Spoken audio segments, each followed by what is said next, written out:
Kurban olam saçının her teline, ne güzel yakışmış dua diline. Gözyaşları dökülüyor eline, melek yüzlü güzel anam, gül anam. Gözyaşları dökülüyor eline, melek yüzlü güzel anam, gül anam.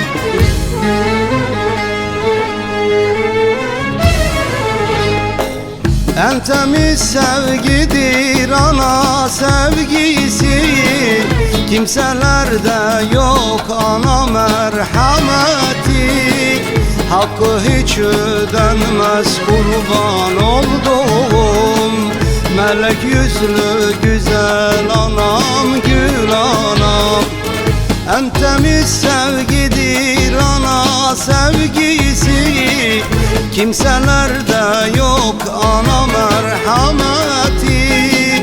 Hakkı hiç ödenmez kurban olduğum, melek yüzlü güzel anam, gül anam.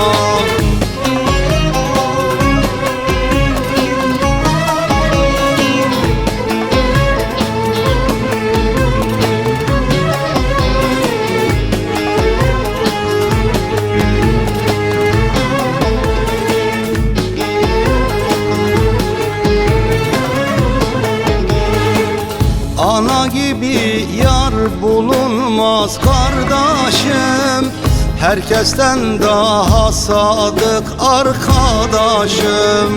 Sen üzülme anam, durmaz gözyaşım, melek yüzlü güzel anam, gül anam.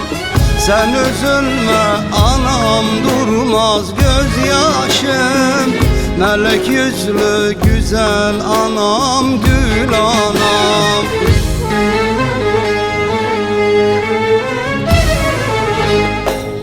En temiz sevgidir ana sevgisi, kimselerde yok ana merhameti. Hakkı hiç ödenmez kurban olduğum, melek yüzlü güzel anam, gül anam. En temiz sevgidir ana sevgisi, kimselerde yok ana merhameti. Hakkı hiç ödenmez kurban olduğum, melek yüzlü